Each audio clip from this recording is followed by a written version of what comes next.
आज के इस वीडियो में हम CSS का ट्रांसफॉर्म बिल्कुल स्टार्टिंग से एडवांस लेवल तक सीखने वाले हैं। इस वीडियो को देखने के बाद आपको कोई भी कन्फ्यूजन नहीं रह जाएगी CSS ट्रांसफॉर्मेशन में।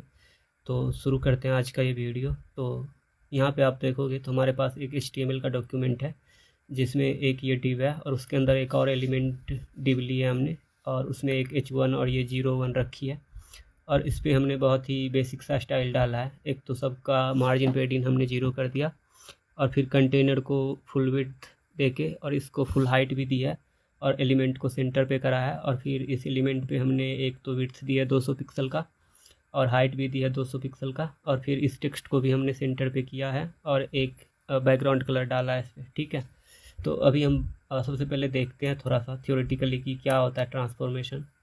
तो CSS में जो ट्रांसफॉर्मेशन होता है, आप ट्रांसफॉर्म भी कह सकते हो, ये दो तरीके का होता है। एक तो होता है 2D ट्रांसफॉर्म, ठीक है, 2D ट्रांसफॉर्म, और दूसरा होता है हमारा 3D ट्रांसफॉर्म। ट्रांसफॉर्म की मदद से आप क्या क्या कर सकते हो।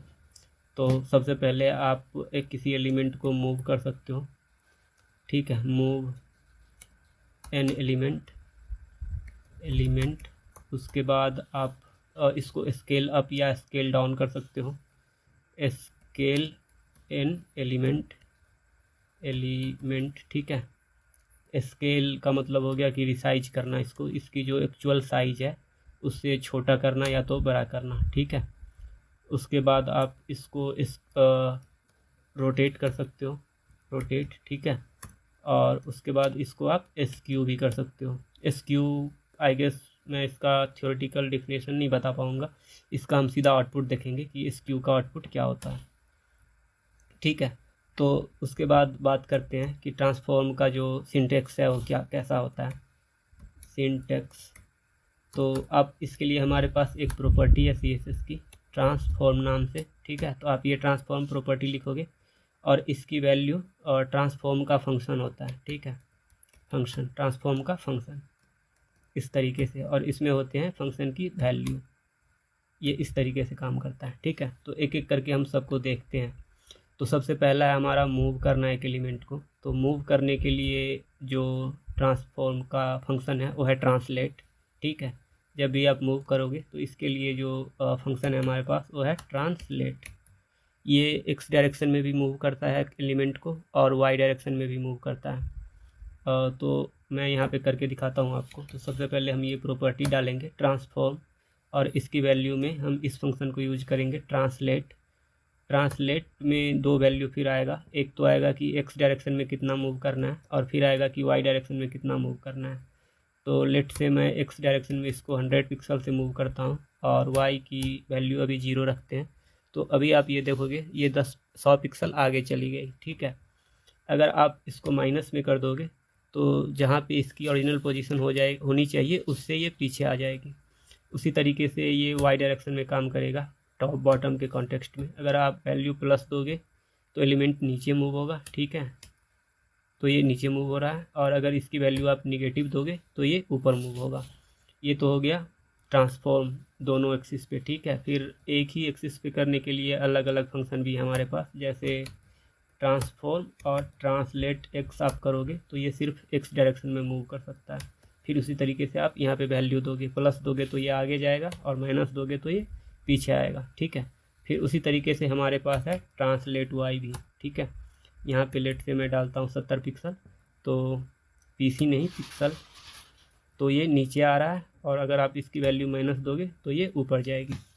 और यहाँ से आप एक चीज़ और देख सकते हो कि अगर आपको 2, 3 या 4 एक से अधिक मतलब ट्रांसफॉर्म की फंक्शन लगानी है फिर भी आप ट्रांसफॉर्म एक ही बार यूज करोगे और उसके आगे इस तरीके से आप फंक्शन लगाते जाओगे, ठीक है।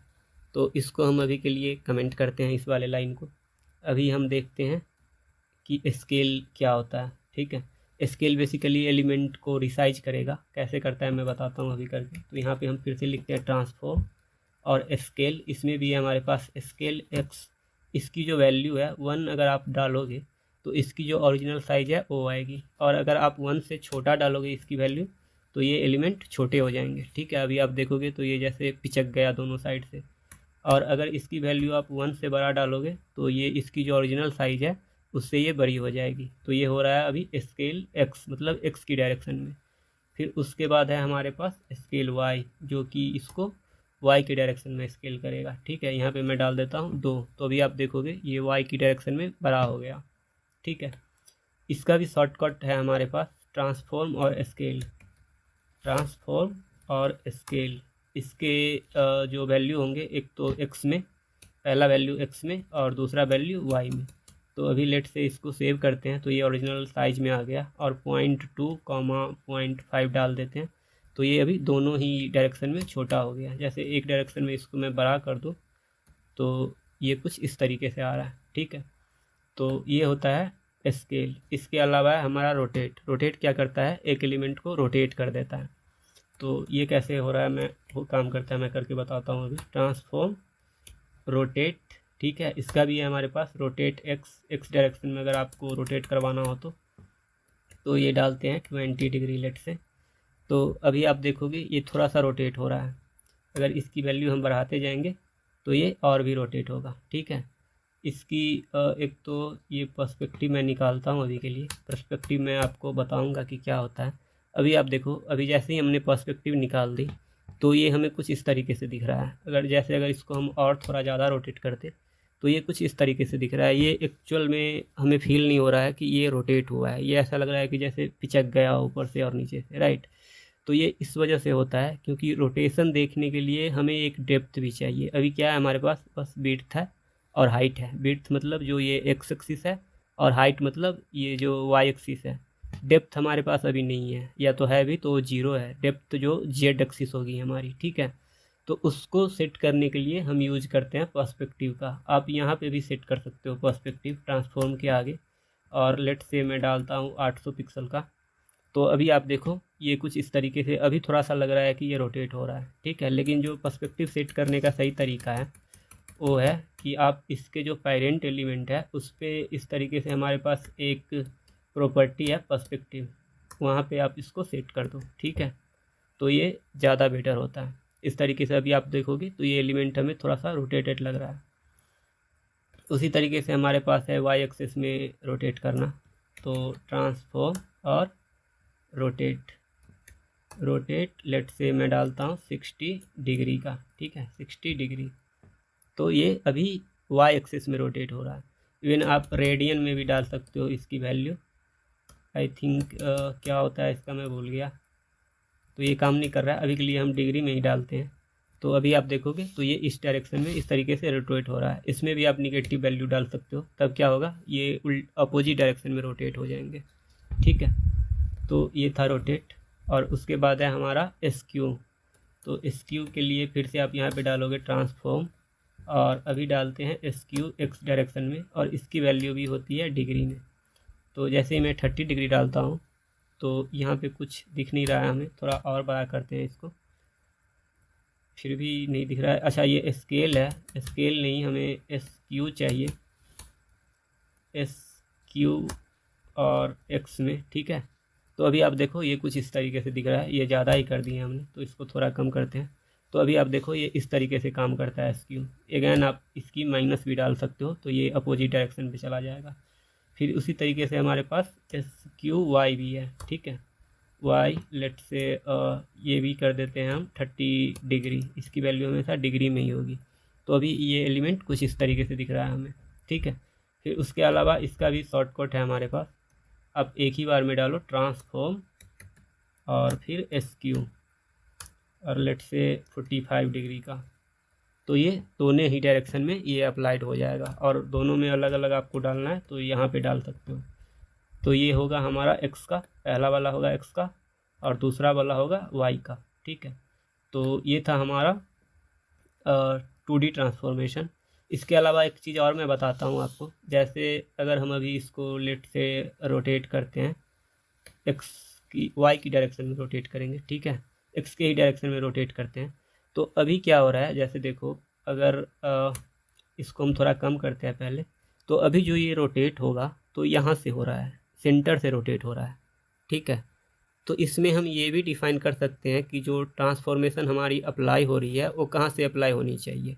ठीक है, बाय डिफ़ॉल्ट ये होती है सेंटर से, एक्स डायरेक्शन में इस सेंटर से और वाई डायरेक्शन में इस सेंटर से।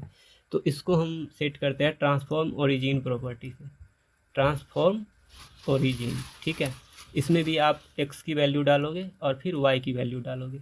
इसकी वैल्यू एक्स के लिए हमारे पास है लेफ़्ट, आप इस तरीके से डाल सकते हो, मैं कमेंट कर लेता हूँ। एक जो एक्स की वैल्यू आप डाल सकते हो यहाँ पे वो हो सकता है या तो लेफ़्ट, ठीक है, और सेंटर, इसको हम कई बार देख चुके हैं, सेंटर और फिर राइट।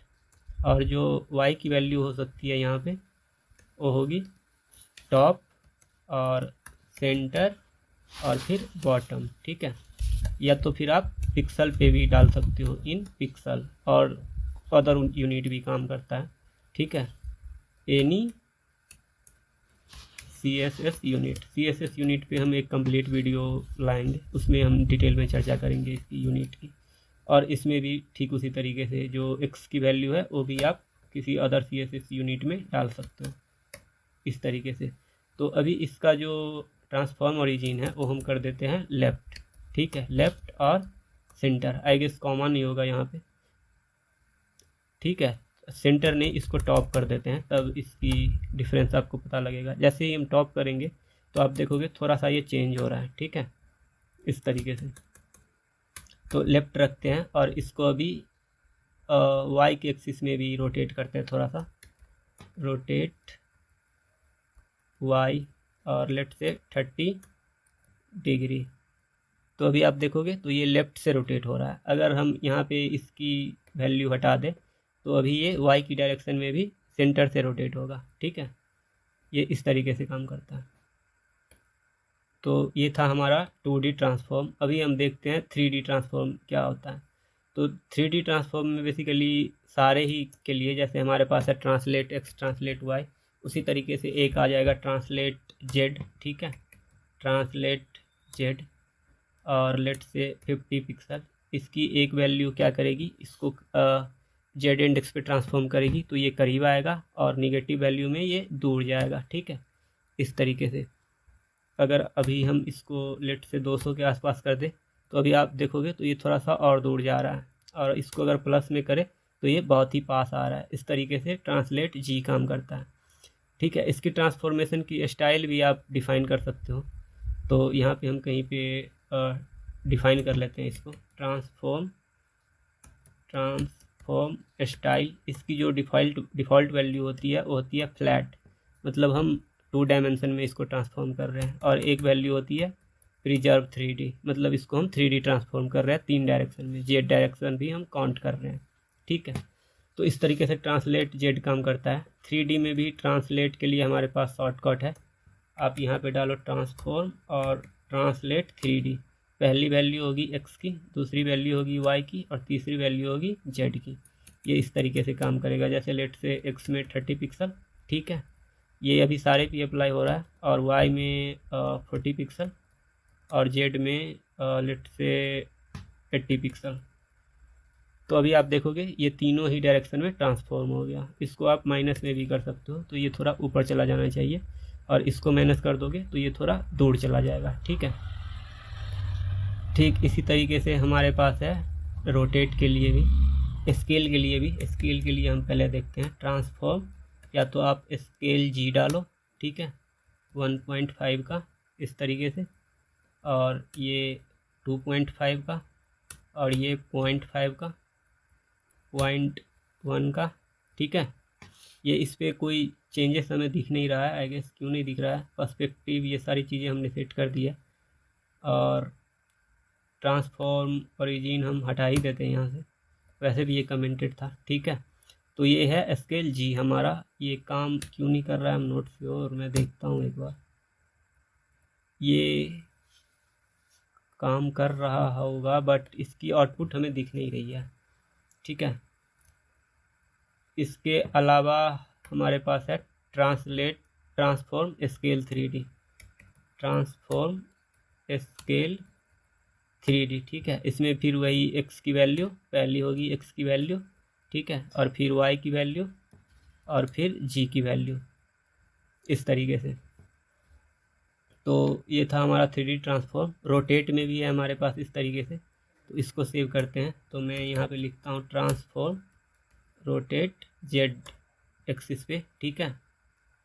और ये मैं यहाँ पे डालता हूँ लेट से 45 डिग्री का, इस तरीके से। तो अभी आप देखोगे ये जी डायरेक्शन में रोटेट हो रहा है। इसकी आप माइनस में डालोगे तो ये अपोजिट डायरेक्शन में रोटेट हो जाएंगे, ठीक है।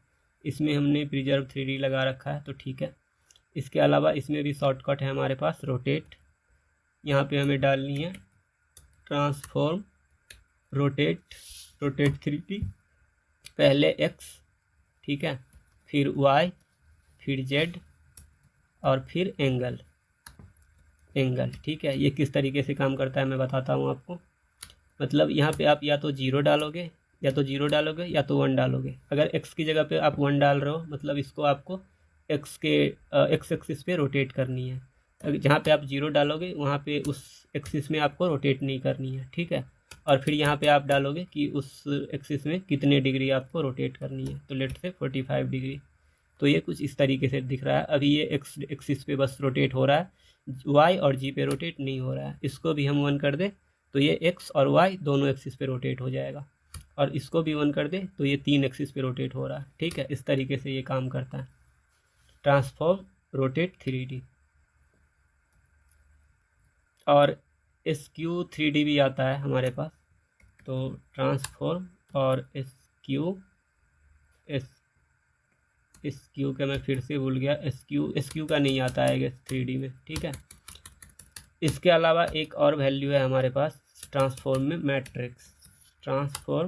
मैट्रिक्स। इसमें क्या कर सकते हो आप, इसमें एक ही बार में सारा कुछ डिफाइन कर सकते हो, स्केल और फिर रोटेट, ट्रांसलेट, सब एक ही बार में डिफाइन हो जाता है इसमें, ठीक है। इसको हम अभी के लिए करके नहीं देखते हैं, क्योंकि ये बहुत ही रेयर केस में आप यूज करोगे खुद से।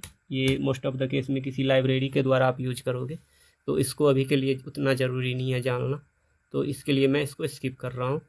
तो यही था हमारा ट्रांसफॉर्मेशन CSS में।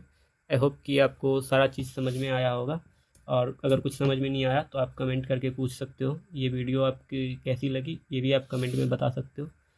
और हम आज के वीडियो के लिए इतना ही बेसिकली, और हम मिलेंगे नेक्स्ट वीडियो में किसी नए टॉपिक के साथ।